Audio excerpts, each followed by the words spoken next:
Of the day. Let's get into our question of the day this morning, and it's all about the budget. So we're seeing the medium-term budget, a lot of pressure on our finance minister, our new finance minister, Tito Mboweni. Of course, there's a lot of hopes and people really expecting a lot out of him. But remember that he's, coming into this, but I suppose a lot of decisions that have already been taken, and he sort of needs to follow through on them. But I gather he's got a lot to say. Absolutely. Well. I think he's massively constrained for various reasons.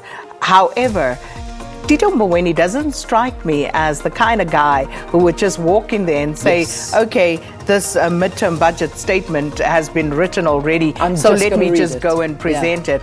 He doesn't strike me as that guy. I think he would have wanted to stamp his imprint on that statement in one way or another. Without a doubt. And that's one thing I think we do know about him. He's very capable. He knows what to do. So it'll be very, very interesting to see what comes out of today. And we're going to be giving you comprehensive coverage with regard to that. But we want your opinions. In fact, we're not the only ones who want your opinions. I know that the minister himself asked for your opinions. He's very active on Twitter, and it was one of the questions he asked you. But we pretty much are asking what your expectations are for the medium-term budget policy. But I mean, I think also the angle to have a look at is very much so, where do you think the minister should start trimming? Where do we look at? Because that's a no-brainer. We have to trim, but where? And this is what a term that the unions were using a couple of days ago, and they said, you need to start trimming the fat, but where do you start? And they were saying you start at the top. But I'd be interested to hear what our viewers think in terms of where exactly those cuts should take place, just in order to give the budget a boost. Yeah, it's so funny. About 5 hours ago, the minister goes, MTBPS equals medium-term budget policy statement. Cool? Question mark. That was the tweet from the minister. Yeah, no, it's very cool, Minister. Very, very cool. We cannot wait to hear from you and to see how cool that midterm budget is, actually.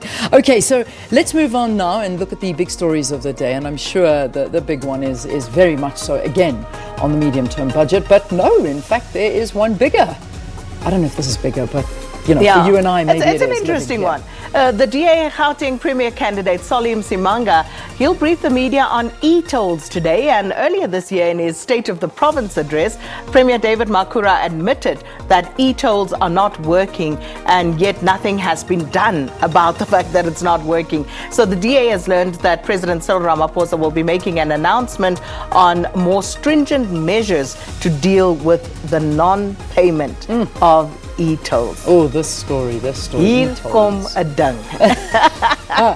Yeah. Okay, 2 mothers accused of culpable homicide and negligence after their 4 children, we remember this story, lost their lives in a fire on the 16th of September this year, back in the Alexandra Regional Magistrates Court. They were granted R1,000 bail each by the court on the 28th of September. Here's another one to look forward to, an application by the Democratic Alliance to review the Public Protector Busisiwe Mkhwebane's controversial Vrede Dairy Farm report. That continues in the North Gauteng High Court today.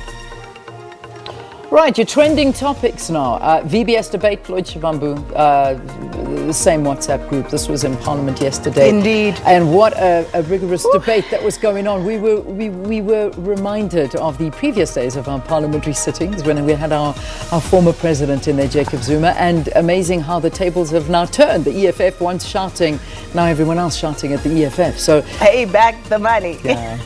But Floyd coming up with a very good quirk back. It's like, wow, you follow your leaders, don't you? You just learn from us and shout it back at us. So that was one of his retorts. But nonetheless, it's still a very, very serious issue, the VBS.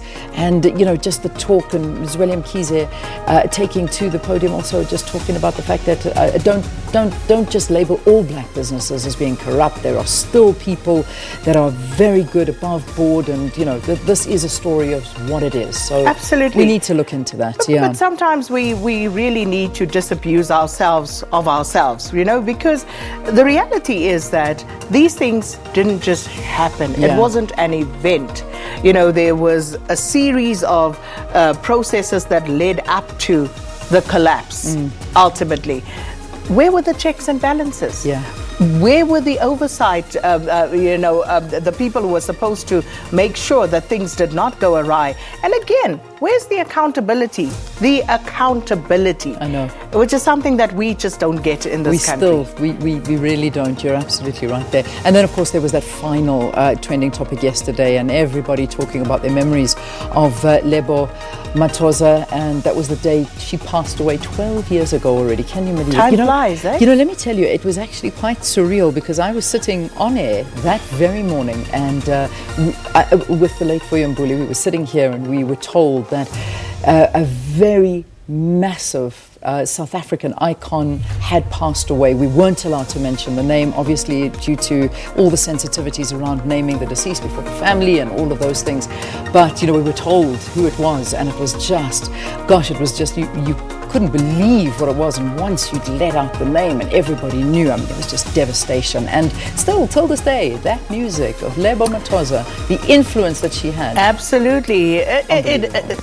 Lebo Matoza, Boom Shaka, part of the backtrack to our youth. Absolutely. Yeah. The soundtrack. It was, unbelievable. It absolutely is that type of thing.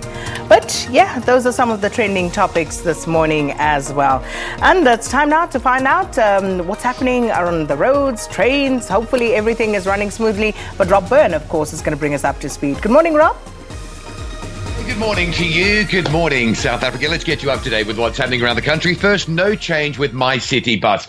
Strike still on in Cape Town. It is the third day of the second week of this strike. And I just thought, we'd have a look at what some people are saying. And here's a tweet that we saw this morning. Got home from a 3-hour commute that's normally 1.5. So that's a My City Bus user's experience of the extended travel times. Other commuters facing longer treks due to the strike queues and fraying tempers, but mostly patient. It's a big issue. It's a very, very limited service across My City that is continuing this morning.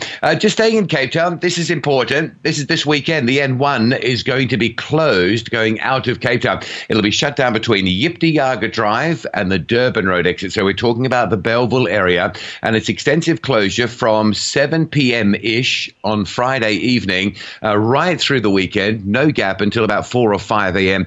on Monday morning. So if you know you've got to get out of Cape Town this weekend, make sure you're thinking about alternative routes. You could take for example, the N2 out to the R300. You could come off at the N1, go down the N7, use Trekker Road and hook back into the R300 down around Kales River. So, if you find yourself sort of approaching that closure at Yipti-Yaga, everyone's going to come off down McIntyre and Trekker and back up Durban. So that local run through Parow, Bellville is going to be very heavily congested. We'll keep reminding you about this because it's a big deal for Cape Town this weekend. And just if you're in Pretoria, got a tweet coming in saying no lights on Gasfontein Road this morning from Mooikloof all the way through to Solomon Mashangu.